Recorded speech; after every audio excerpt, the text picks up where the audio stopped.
in Benghazi. Senator Graham, thanks so much for being here. And let me get straight to what the Intelligence Committee says. It says, first, no outright intelligence failure. Second, no delay in attempts to rescue Benghazi staff.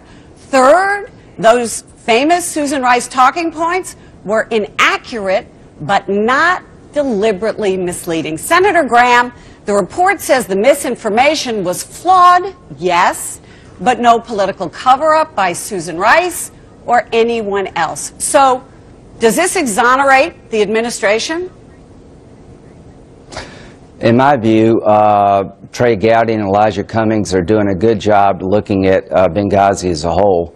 DOD, the intel community, but yes or no, and the State Department. It's one year. No, I think the report's full of crap. Why? Quite frankly, why? To say that Mike, the deputy director of the CIA, when I asked him, "Do you know who changed the talking points?"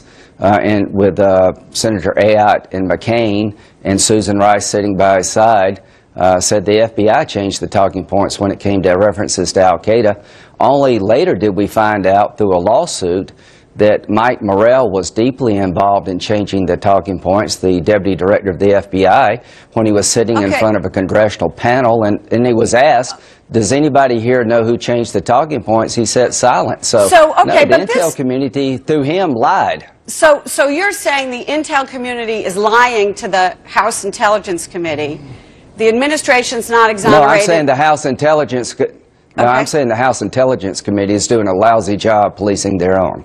I'm saying that anybody who's followed Benghazi at all knows that the CIA deputy director did not come forward to tell Congress what role he played in changing the talking points, and the only way we knew he was involved is when he told a representative at the White House, I'm going to do a hard review of this, a hard rewrite. And so he didn't tell the Congress sitting in front of us that he substantially rewrote the talking points.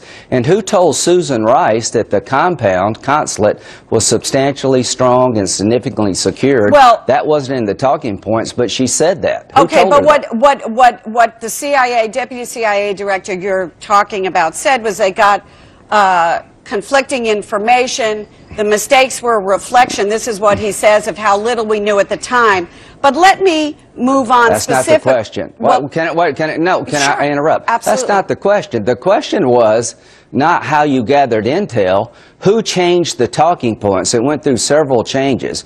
Who came out with the version most politically beneficial to the administration? The man that I asked that question to substantially changed the talking points, and he never told me or anybody else he had a hand in it. And he sat quietly in front of a Senate and House committee when asked directly, do you know who changed the talking points? He didn't come forward. We only know later that he was involved when we found information gathered through a lawsuit. So he sat there and misled the Congress. Okay, so let me play back something to you that you said on Fox News this past spring about those talking points and about Susan Rice and whether someone's lying in the administration. Then we'll talk about it at the other end.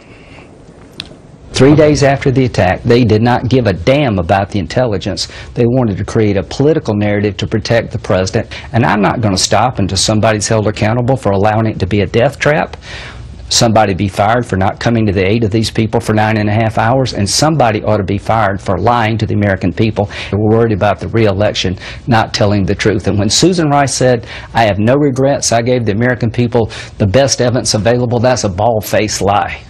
Okay, so this report says no one lied, period. That they were receiving bad information, but that's a bunch of garbage. That's a complete bunch of garbage. So why is the Republican... Who told Susan Rice? Why is the Republican chairman of the House Intelligence Committee buying a bunch of garbage? Good question. Answer it.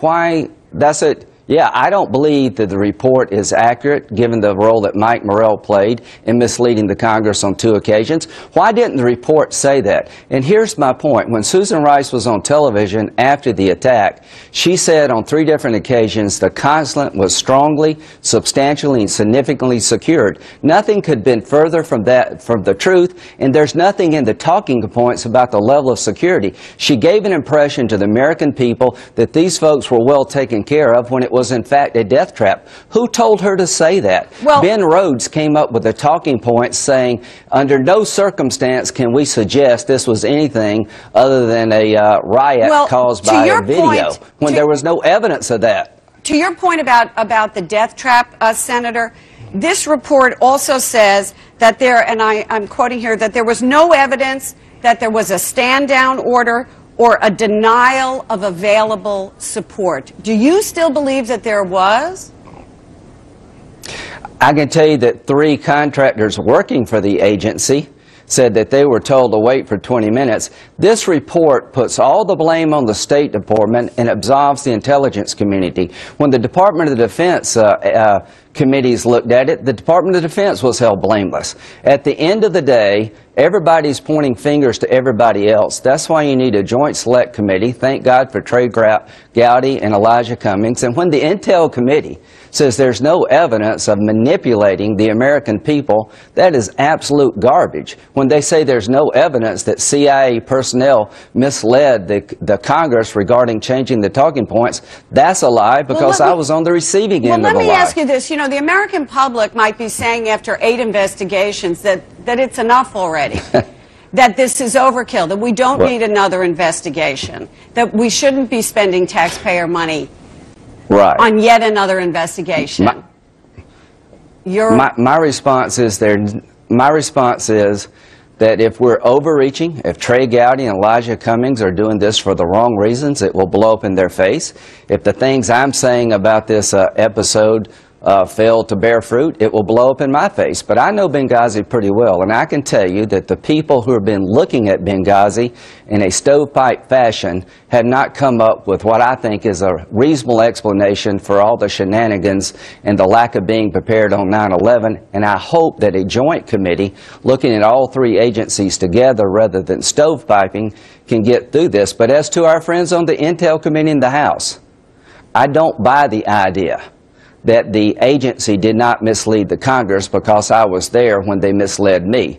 I don't buy the idea that everything was just the State Department's problem and you had no blame yourselves. I don't believe